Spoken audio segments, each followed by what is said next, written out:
الحمدللہ رب العالمین والصلاة والسلام علی سید الانبیاء والمرسلین اما بعد فاعوذ باللہ من الشیطان الرجیم بسم اللہ الرحمن الرحیم۔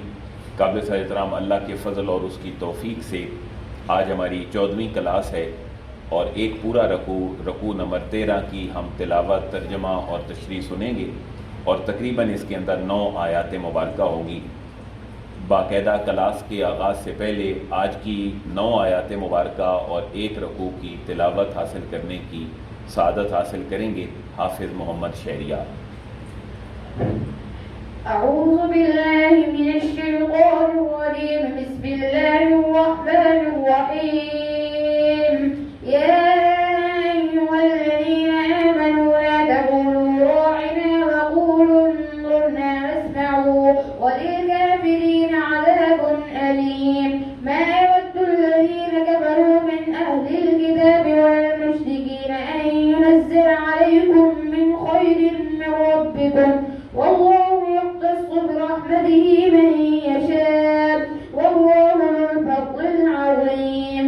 ما ننسخ من آية أو ننسها نأتي بخير منها أو مثلها ألم تعلم أن الله على كل شيء قدير ألم تعلم أن الله له ملك السماوات والأرض وما لكم من دون الله من ولي ولا نصير أن تريدون أن تسألوا رسولكم كما سئل موسى من قبل ومن يتبدل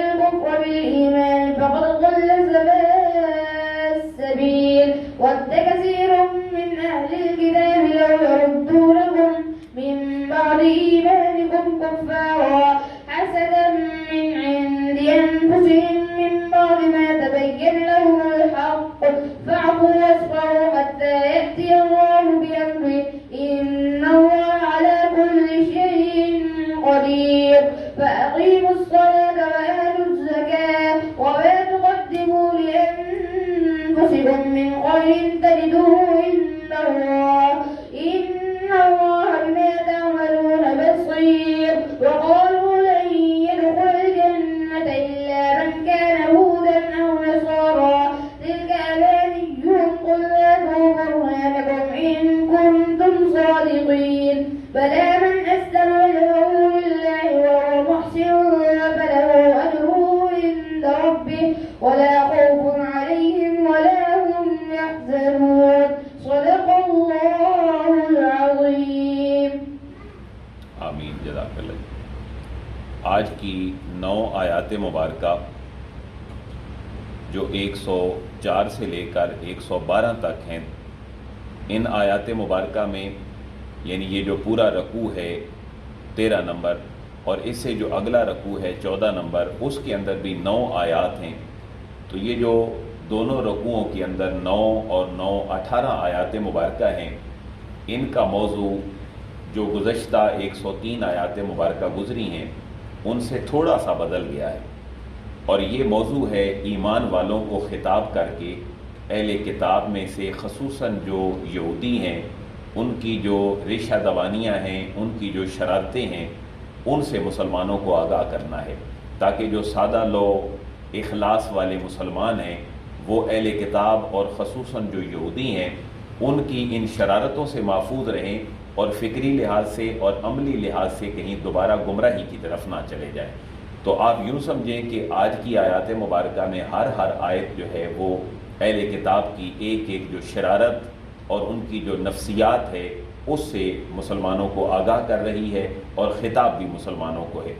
یا ایھا الذین آمنوا، اس آیت مبارکہ میں ان کی پہلی شرارت کی طرف اشارہ ہے، اور اس کو سمجھنے کے لیے آپ ایک مثال سمجھیں کہ انسان جب کسی مجلس میں بیٹھا ہوتا ہے اور کوئی بندہ گفتگو کر رہا ہوتا ہے تو کسی بات کو اگر کوئی سمجھ نہیں پاتا سننے والا تو وہ سوری کہہ دیتا ہے کہ جی سوری میں آپ کی بات کو نہیں سمجھ سکا، ذرا ریپیٹ کر دیجئے گا، یا کوئی بھی مجلس کے آداب کے مطابق وہ گفتگو کر لیتا ہے۔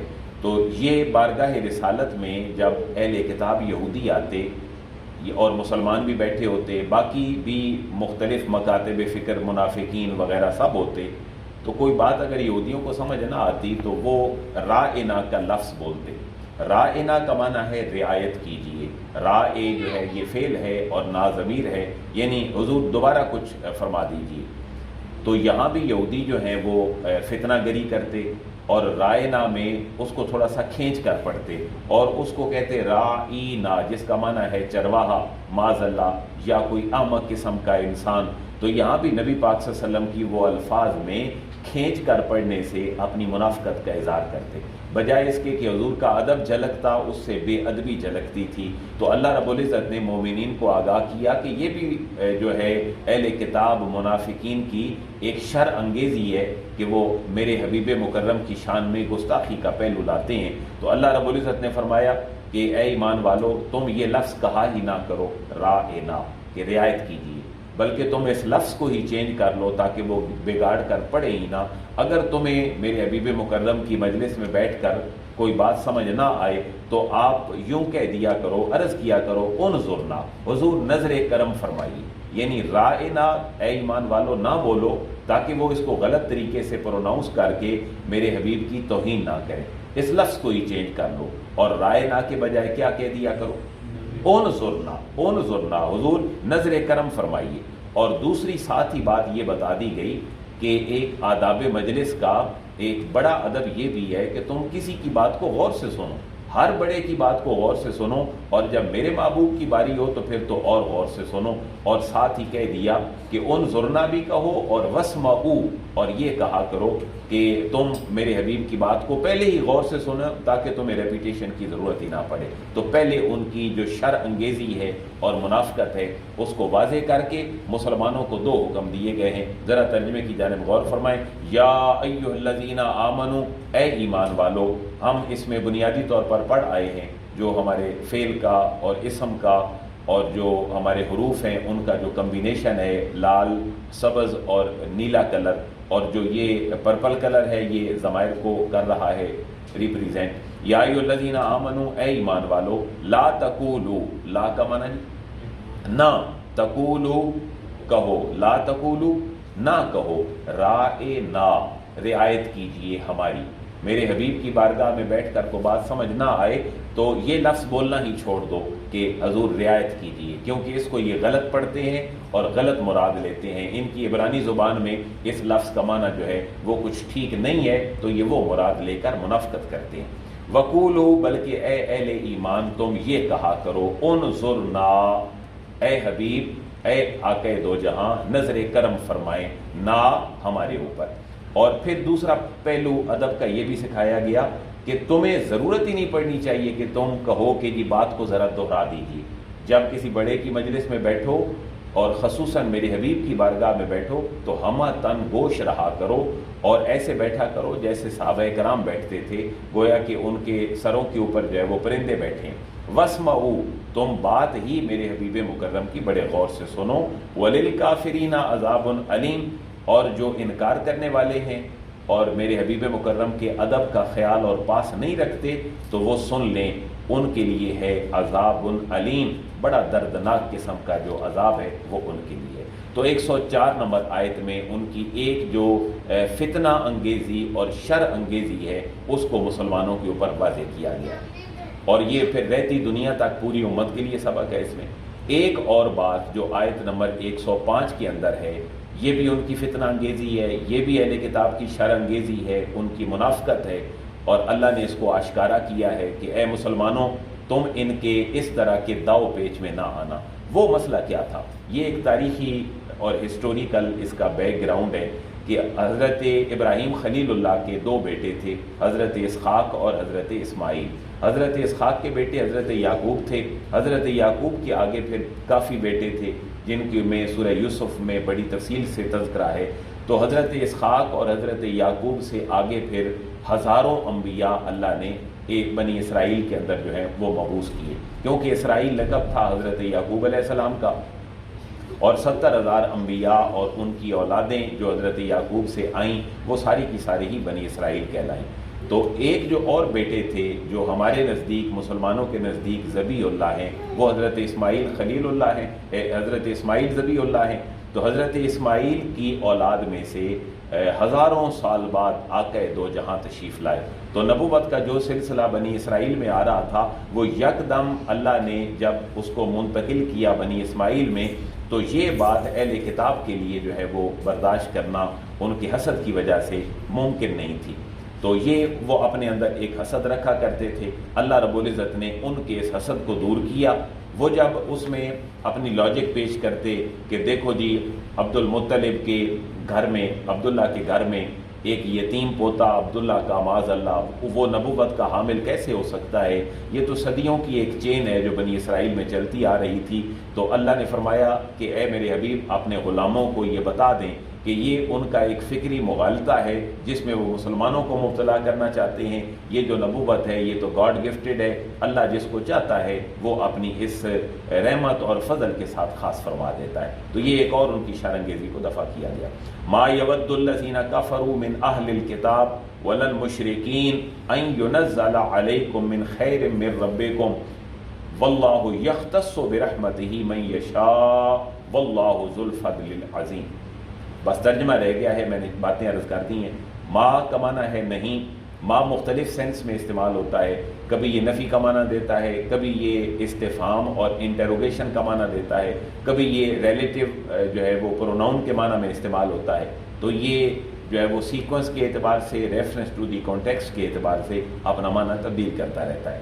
جہاں پر یہ بلیو شکل میں ہے وہاں پر یہ نفی کا معنی دے رہا ہے، اور جہاں پر یہ گرین ہوگا وہاں پر ریلیٹیو پروناؤن کا معنی دے گا۔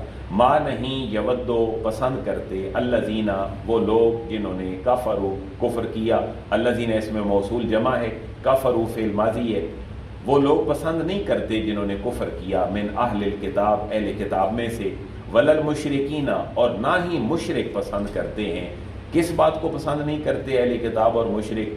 ان ینزل علیکم، ان کا معنی کہ ینزل اترے علیکم تم پر، من خیر کوئی بھی بھلائی، من ربکم تمہارے رب کی طرف سے۔ اے اہل ایمان میرے حبیب کے اوپر کوئی بھلائی اترے نبوت اور قرآن کی شکل میں، اور جو میرے حبیب کے غلام ہیں ان کے اوپر کوئی خیر اترے، تو یہ کبھی بھی اہل کتاب اور مشرک اس بات کو پسند نہیں کرتے۔ یہ آج 2021 میں بھی مسلمانوں کے لیے ایک لائے عمل ہے جو اللہ نے صدیوں پہلے دے دیا کہ اہل کتاب اور مشرکین مسلمانوں کے اوپر کسی اترتی خیر کو کبھی پسند نہیں کرتے، اور خاص معنوں میں اس سے مراد ہے نبی پاک صلی اللہ علیہ وسلم کو بنی اسماعیل میں ہوتے ہوئے نبوت کا مل جانا اور قرآن کا آپ کے اوپر نازل ہونا۔ لیکن بالعموم یہ جتنی پالیسیاں آج اسرائیل کی شکل میں اور پوری دنیا میں یہود و نصارہ کی جو پالیسیاں ہیں ان کے حوالے سے اللہ ہمیں گائیڈ لائن فراہم کر رہا ہے۔ یہ کبھی خوش نہیں ہو سکتے کہ مسلمان کوئی سکھ کا سانس لیں یا کسی جگہ پہ کوئی انہیں مادی یا روحانی یا معاشی یا سیاسی یا معاشرتی کوئی ترقی ملے۔ واللہ یختص، اور اللہ رب العزت کی شان تو یہ ہے کہ یختص وہ خاص فرما دیتا ہے، برحمت ہی اپنی رحمت کے ساتھ، من یشاء جسے چاہتا ہے۔ تو خاص معنوں میں نبی پاک صلی اللہ علیہ وسلم کا نبی ہونا اور قرآن مراد ہے، اور بالعموم رہتی دنیا میں قیامت تک مسلمانوں کے لیے کوئی بھی خیر ہے جو اللہ ان کو دے دے۔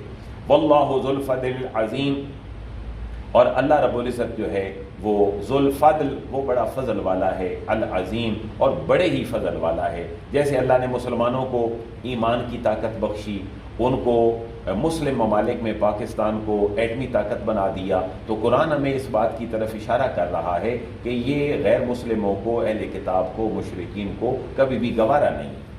اور تیسری 106 نمبر آیت مبارکہ کے اندر اہل کتاب کی بیماری ہے جس کو اللہ رب العزت دور کر رہے ہیں کہ اے اہل ایمان کہیں تم اس نظری، فکری اور اس بیماری کے اندر مبتلا نہ ہو جانا، کیونکہ تمہارا نظریہ خراب ہوا تو تمہارا عمل بھی خراب ہوگا۔ اور وہ بات یہ تھی کہ وہ لوگ، یہ جو لبرل قسم کے لوگ تھے، ایتھسٹ قسم کے لوگ تھے، سیکولر مائنڈ ایک تھا، اس معاشرے میں بھی یہ اصطلاحات گویا کہ آج کی ہیں، لیکن ظاہر ہے یہ مائنڈ سیٹ تو جب سے آدم علیہ السلام، آپ کی اولاد اور شیطان کا کھیل دنیا میں ہے اس وقت سے یہ سوچ جاری ہے۔ تو وہ لوگ یہ کہتے تھے کہ یہ کیسا قرآن ہے کہ اس کی کوئی آیت اترتی ہے تو کچھ عرصے بعد جو ہے وہ اس کو منسوخ کہہ دیا جاتا ہے، یا اس کو سمجھنے کے لیے آپ یوں ذہن میں رکھ لیں اس کو کینسل کر دیا جاتا ہے یا اس کو ڈیلیٹ کر دیا جاتا ہے۔ تو اللہ رب العزت قرآن میں کوئی حکم نازل فرماتا، اس کی جب منشا پوری ہو جاتی تو پھر ایک نیا حکم اللہ نازل فرما دیتا، اس کو ختم کر دیا جاتا۔ ایک تناظر تو یہ ہے۔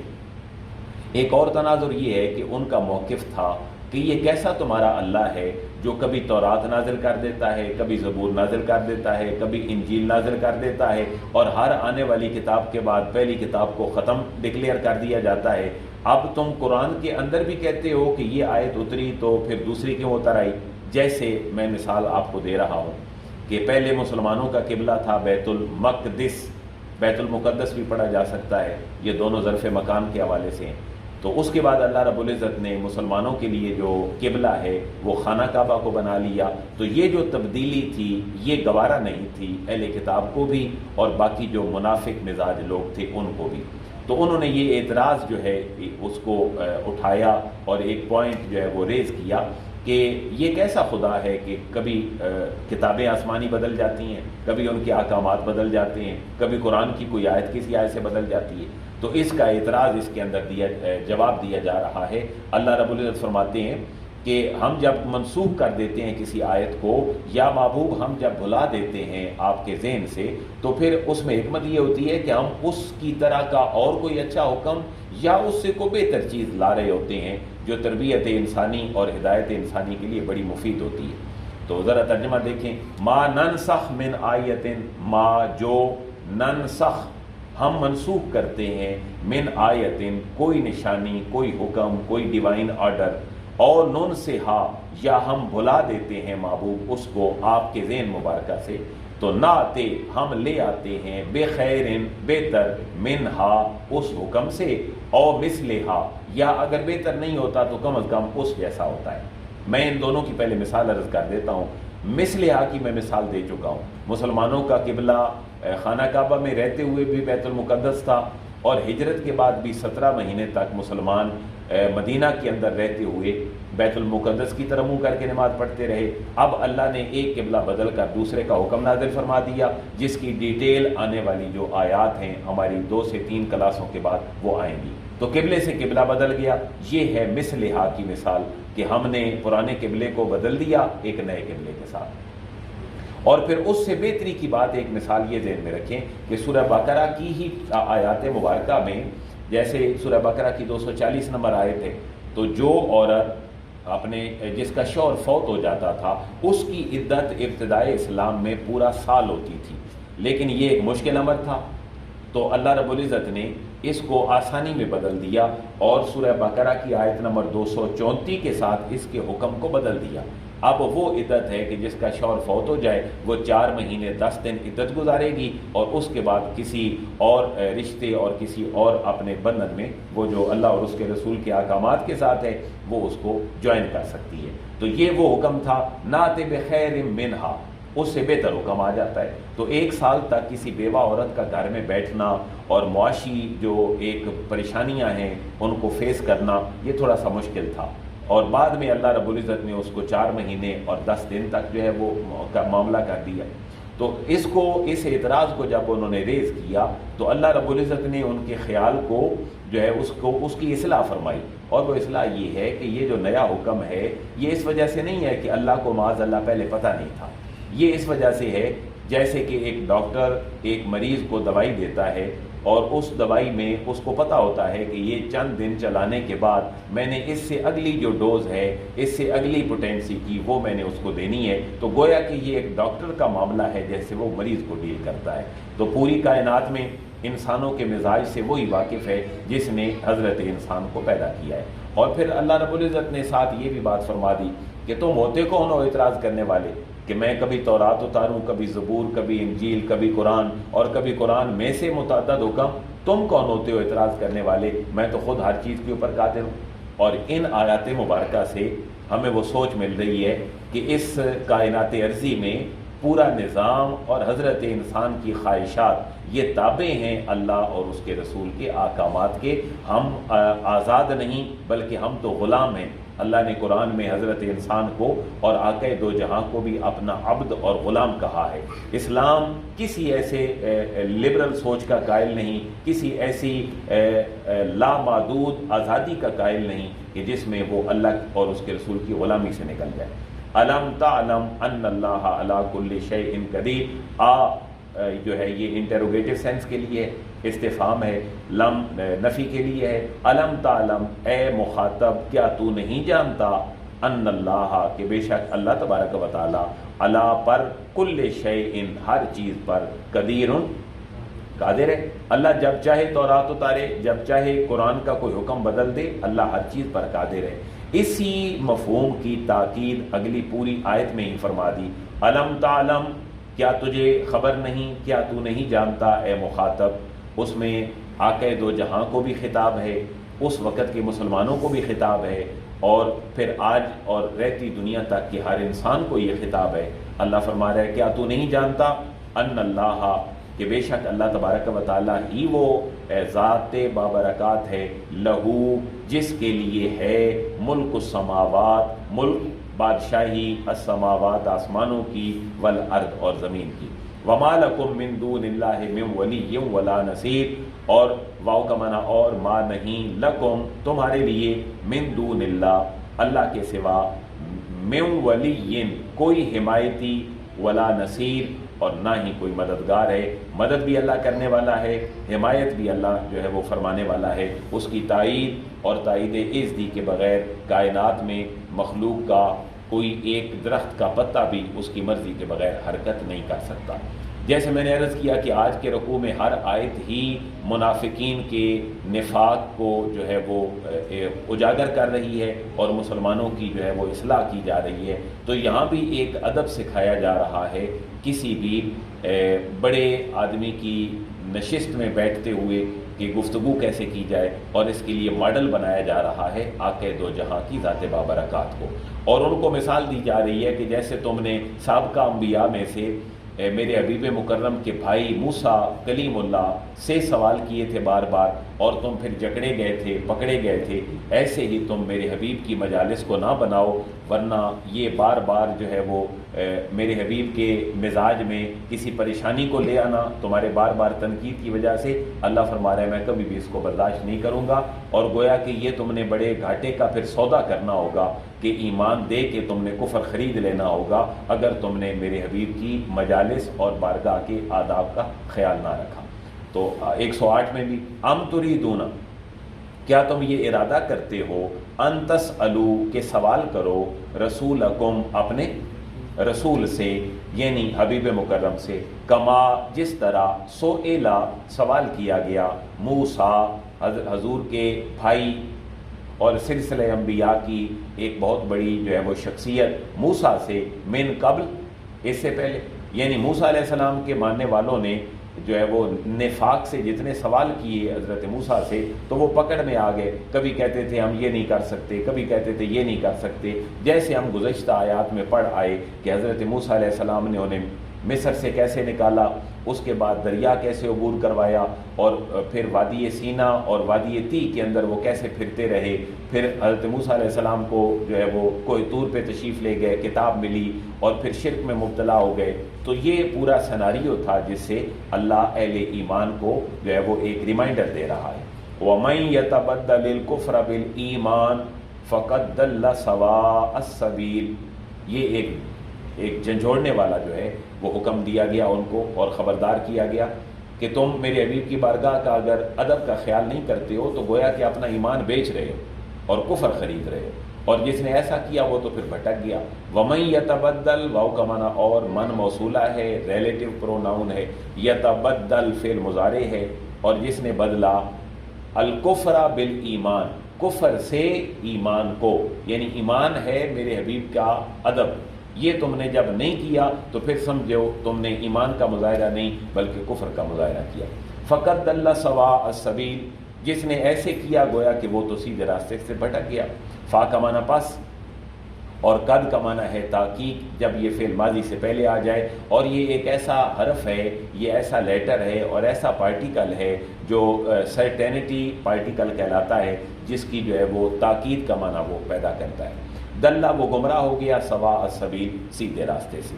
تو 108 نمبر آیات تک کچھ چیزیں واضح ہو گئیں۔ اب 109 نمبر آیت مبارکہ میں بھی ان کی اہل کتاب اور یہودیوں کی ایک باطنی بری سرشت کو بیان کیا جا رہا ہے، جو اللہ سے دعا ہے کہ یہ جو ان کا باطن ہے اہل کتاب کا، یہ اللہ مسلم آج کے حکمرانوں کے اوپر بھی واضح کر دے کہ اہل کتاب مسلمانوں کے لیے کتنا حسد رکھتے ہیں اور وہ مسلمانوں کی کسی خیر کو پسند نہیں کرتے۔ یہ اس زمانے میں بھی جن کو سمجھ آیا وہ کامیاب ٹھہرے، اور اگر آج بھی سمجھ آ جائے عرب ممالک سے لے کر عجم تک جتنے بھی مسلم کنٹریز ہیں، تو ان کی ایک نیچر جو ہے وہ بیان کر کے ہمیں لا عمل دیا جا رہا ہے۔ ودہ کثیرن، ودہ پسند کرتے ہیں، کثیرن بہت سے، کون لوگ؟ من اہل الکتاب، اہل کتاب یعنی جیوز، کرسچن اور اہل کتاب جتنے ہیں یہ پسند کرتے ہیں کس بات کو؟ لو یردونکم، لو کاش، یردونا وہ پھیر دیں، کم تمہیں، وہ تمہیں پھیر دیں، من بعد ایمانکم تمہارے ایمان لانے کے بعد، کس طرف پھیر دیں؟ کفارا، حالت کفر کی طرف۔ یہ ہے وہ خواہش جس کے لیے آج پورا میڈیا پوری دنیا کا سرگرم ہے، اور جس نے پوری دنیا میں جو ہے وہ بے حیائی پھیلا رکھی ہے، اور نوجوان نسلیں آج برباد ہو رہی ہیں۔ تو اللہ رب العزت نے اتنی صدیاں پہلے یہ بات واضح فرما دی کہ اہل کتاب چاہتے ہیں کہ وہ خود تو برباد ہیں ہی ہیں، لیکن وہ چاہتے ہیں کہ تم بھی حالت ایمان سے کس طرف پھر جاؤ؟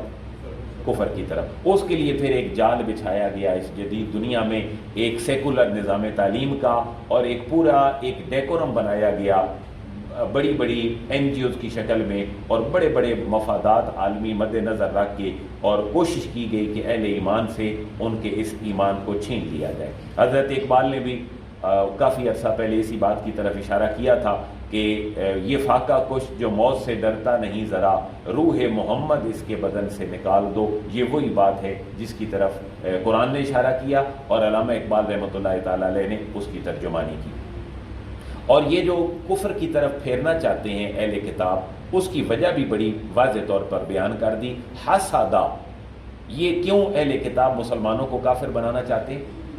وہ ہم سے حسد کرتے ہیں، انہیں ہماری خیر پسند نہیں ہے، انہیں ہماری معیشت کی ترقی پسند نہیں ہے۔ تو آج قرضوں کا سلسلہ پوری دنیا میں مسلم ممالک کو دیکھ کر، ان کے رولرز کو، ان کے حکمرانوں کو اپنی پٹڑیوں پہ چلا کر یہ جو مسلمانوں کے خون چوس رہے ہیں، یہ بالکل انہی چیزوں کی طرف اشارہ ہے کہ حسدہ، یہ جو اہل کتاب ہیں یہ حسد کرتے ہیں، من عند انفسہم، اپنے پاس اپنی جانوں کے، من بعد ما تبین لہم الحق۔ اچھا، یہ بھی ان کی سائیکی ہے۔ ایسا نہیں ہے کہ وہ یہ بھول کے کر رہے ہیں، ان کو اس بات کا پتہ ہے کہ حق تو حق ہی ہے، لیکن وہ حسد جو ہے وہ حق کو قبول کرنے میں اور حق کی اشاعت میں بہت بڑا مانع اور دیوار بن جاتا ہے۔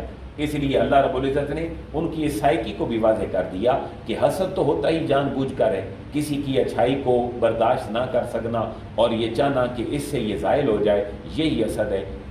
وہ سمجھتے ہیں کہ قرآن حق ہے، وہ سمجھتے ہیں کہ آقا دو جہاں کا تشریف لانا حق ہے اور مسلمان راہ راست پہ ہیں، لیکن کیا ہے کہ حسد ہے، حق واضح بھی ہو چکا ہے تو وہ اس کو قبول کرنے کے لیے تیار نہیں ہے۔ اگلی آیت بھی بڑی معنی خیز ہے اور بڑی سبق آموز ہے اور ذہن میں رکھنے والی ہے۔ اچھا، اس وقت مسلمانوں کو اہل کتاب کے اس حسد کے بعد اور ان کی ریشہ دوانیاں اور ان کے جو فتنے تھے، ان کے بعد دو حکم دیے گئے۔ ان میں سے پہلا حکم ہے جی فعفو، لیکن تم کیا کرو جی؟ درگزر کرو۔ یہ حکم آج کے لیے نہیں ہے، یہ حکم اس وقت کے لیے تھا۔ یعنی اہل کتاب اگر اپنے حسد کی بنا پر تمہارے ساتھ جو ہے وہ ریشہ دوانیاں کرتے ہیں، تمہیں نقصان پہنچاتے ہیں، تمہاری داخلہ خارجہ امور میں جو ہے وہ مخل ہوتے ہیں، تو فعفو، تم کیا کرو جی؟ درگزر کرو، اور وصفحو، اور کیا کرو؟ معاف کر دو۔ لیکن اگلی آیت میں اس کا جواب بھی ہے، کیا آج بھی درگزر کی پالیسی اپنائی جائے گی؟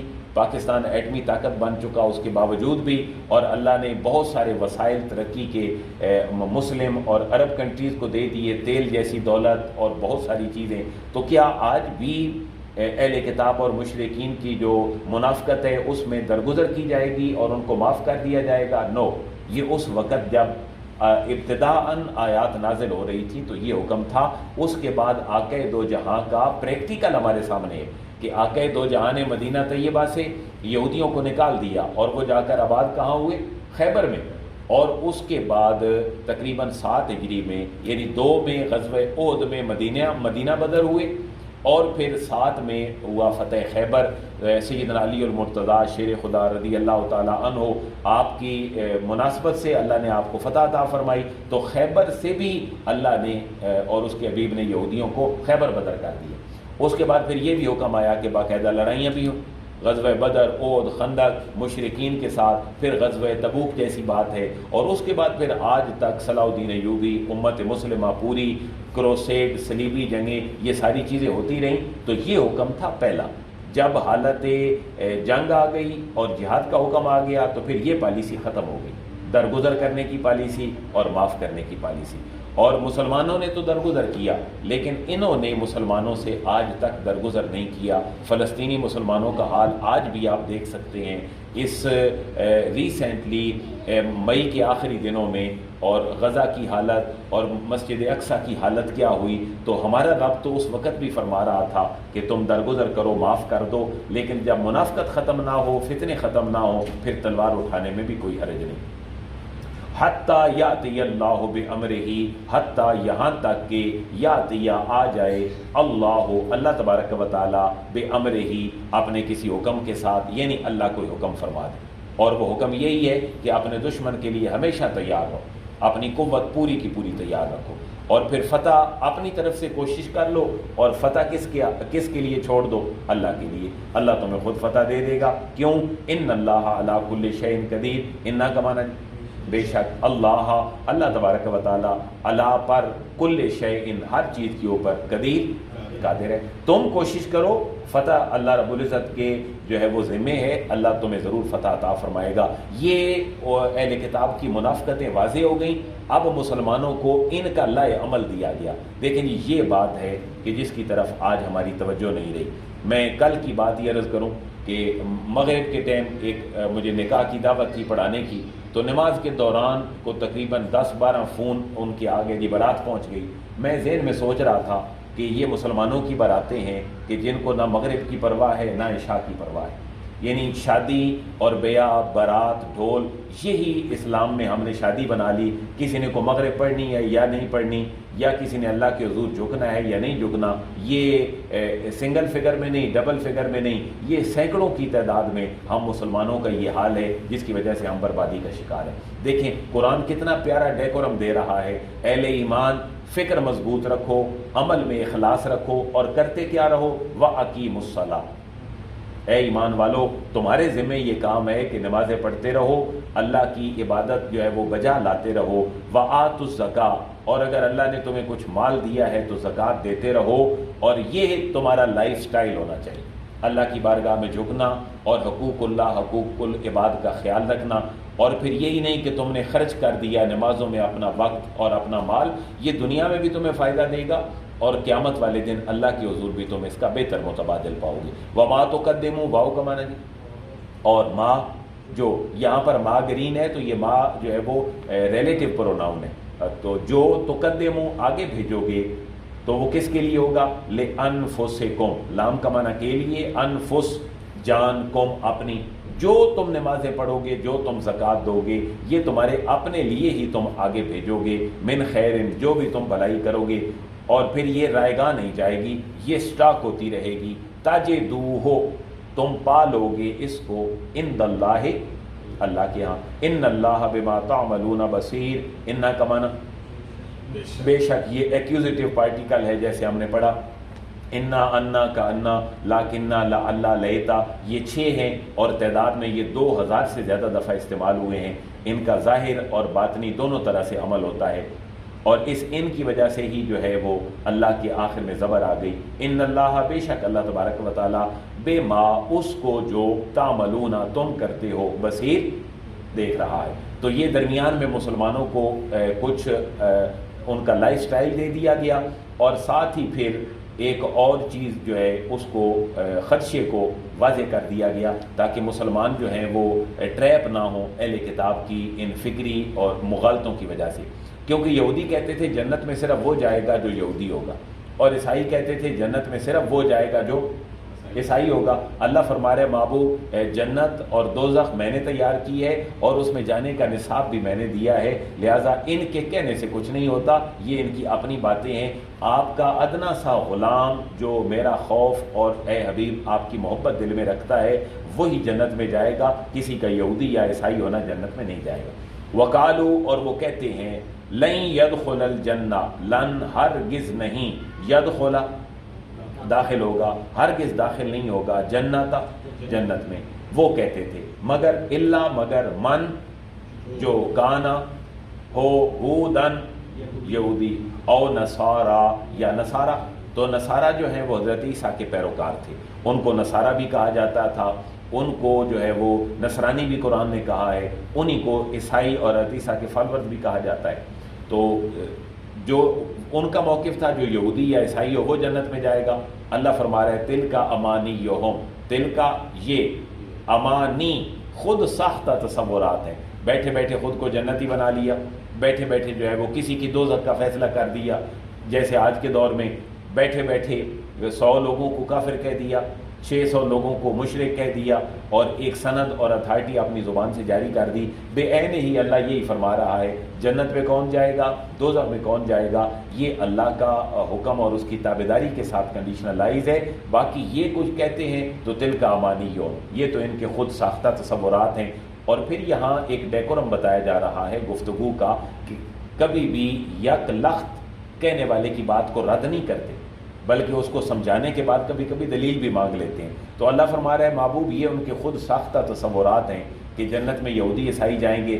اچھا محبوب ان سے کوئی دلیل بھی ذرا پوچھ لے کہ یہ کہتے کیوں ہیں کہ جنت اور دوزخ جو ہے وہ ہمارے لیے ہے اور ہم ہی جیسے چاہیں گے وہ جنت میں جائے گا۔ کل اے حبیب مکرم تم فرماؤ، ہاتو لے آؤ، لاؤ، برہانکم کوئی دلیل، ان کن تم صادقین اگر تم ہو سچے تو کوئی دلیل لے آؤ کہ یہودی جنت میں جائیں گے یا عیسائی جنت میں جائیں گے۔ اللہ فرما رہا ہے تمہارے پاس کوئی دلیل نہیں ہے، پھر میں تمہیں بتاتا ہوں کہ جنت میں کون جائے گا۔ بلا، اللہ رب العزت فرماتے ہیں کیوں نہیں، جنت میں صرف وہ جائے گا من جس نے اسلامہ جھکا دیا، یہ ہے ہمارے مذہب اور دین کا نام دین اسلام۔ تو اسلام کا معنی کیا ہوتا ہے؟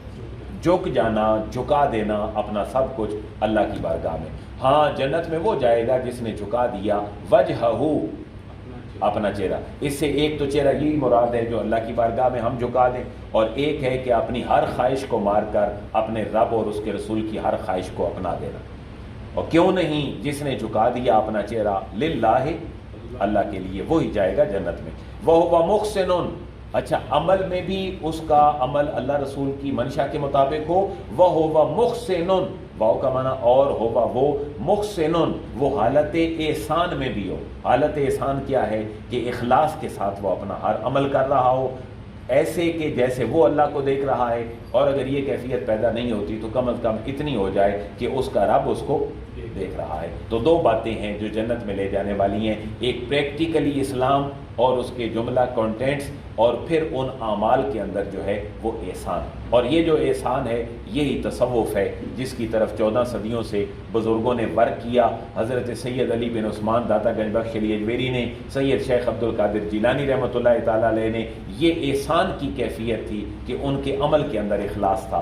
لیکن اگر آج کوئی نام نہاد بندہ ایسا دعویٰ کرتا ہے کہ جس کے عمل اور جس کی فکر میں اللہ رسول کا قرآن، اس کے نبی کی حدیث اور احکامات اور شریعت کی تابعداری نہیں ہے، نہ وہ خود جنت میں جانے کا دعوے دار ہو سکتا ہے اور نہ اس کے پیروکار جنت میں جانے کے دعوے دار ہو سکتے ہیں۔ فَلَهُ أَجْرُهُ عِنْدَ رَبِّهِ، جس کا عمل بھی اللہ کے لیے ہو اور اس عمل کے اندر اخلاص ہو تو اس کا پھر اجر کس کے پاس ہے؟ اس کے اجر کے پاس ہے، اور اللہ کے پاس ہے اس کا اجر۔ وَلَا خَوْفٌ عَلَيْهِمْ، اور یہ ایسے لوگ ہیں جنہیں کبھی کوئی خوف نہیں ہوگا۔ وَلَا هُمْ يَحْزَنُونَ، اور نہ ہی یہ لوگ کبھی غمگین ہوں گے۔ تو آج کی ان 9 آیات مبارکہ میں جو پورا 13واں رکوع تھا، ان میں 2 ہی باتیں جو ہیں وہ ہمیں سیکھنے کو ملی۔ ایک ہے کہ کسی کے فکری مغالطے کی وجہ سے، کسی کی غلط ڈیبیٹ کی وجہ سے انسان کبھی کبھی خود کو گمراہ کر بیٹھتا ہے۔ اللہ رب العزت ہمیں بتلا رہا ہے، ہمیں سکھا رہا ہے کہ تمہاری مجلس پاک ہونی چاہیے، ورنہ کسی کی فکری بیماری تمہیں بھی لگ سکتی ہے۔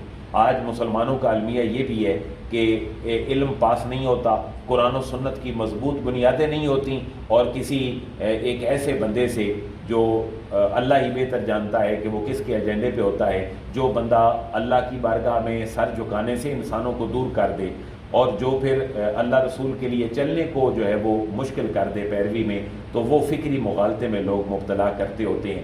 اور اس کی واضح مثال آئی، سوشل میڈیا پہ بیٹھے مفکر ہیں اور مصلح ہیں جن کو لوگ دھڑا دھڑ سنتے ہیں، اور پھر لا یعنی قسم کے سوالات اور اعتراضات اسلام پہ اٹھاتے ہیں، خود اپنی وہ گمراہی کے مرتکب ہوتے ہیں۔ تو اللہ رب العزت نے اس کے اندر ہمیں ڈیکورم دے دیا، مجلس تمہاری ہو تو پاک لوگوں کی ہو، اور اگر تمہارا کوئی بحث مباحثہ ہو تو وہ اللہ رسول کی غلامی کے اندر ہو، نمازیں پڑھو، زکوٰۃ دو، اور اللہ کی اطاعت بجا لاتے رہو، اس کے حبیب مکرم کی محبت کے چراغ دلوں کے اندر جلا لو، یہی تمہارے لیے کامیابی کے جو ہے وہ زینے ہیں۔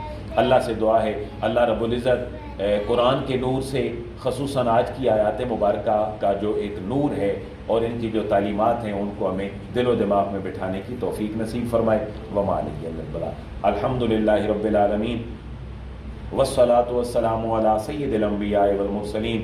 الہ العالمین، ہماری اس کلاس میں فزیکلی اپیرنس کے ساتھ آن لائن جتنے مسلمان خواتین و حضرات بچے شریک ہوتے ہیں، اللہ ہم سب کے بیٹھنے کو اپنی بارگاہ میں قبول فرما، قرآن کے نور سے اور آقا دو جہاں کی محبت کے نور سے ہمارے دلوں کو، دماغوں کو جلا اور نئی زندگی نصیب فرما۔ الہ العالمین، مسلمانوں کو اخلاص عطا فرما۔ الہ العالمین، مسلمان فلسطین میں، کشمیر میں، پوری دنیا میں جہاں جہاں بھی ظلم کی چکی میں پس رہے ہیں، اس کا سبب وہ خود بھی ہیں۔ الہ العالمین، اس ظلم سے مسلمانوں کو نجات عطا فرما، ہمیں قرآن و سنت کی قربت عطا فرما، معاشی ترقیاں عطا فرما، سیاسی قوت مسلمانوں کو عطا فرما، معاشرتی استحکام ہم سب کو نصیب فرما، امت کی انفرادی اور اجتماعی غلطیوں کوتاہیوں سے درگزر فرما۔ ہمارے آباء و اجداد جو اس دنیا سے چلے گئے اور تیرے حضور حاضر ہو گئے، اللہ ان کی بخشش اور مغفرت فرما۔ وَأُفَوِّضُ أَمْرِي إِلَيْكَ إِنَّكَ بَصِيرٌ بِالْعِبَادِ وصلی اللہ تعالی علی رسولہ خیر خلقہ محمد وآلہ وصحبہ۔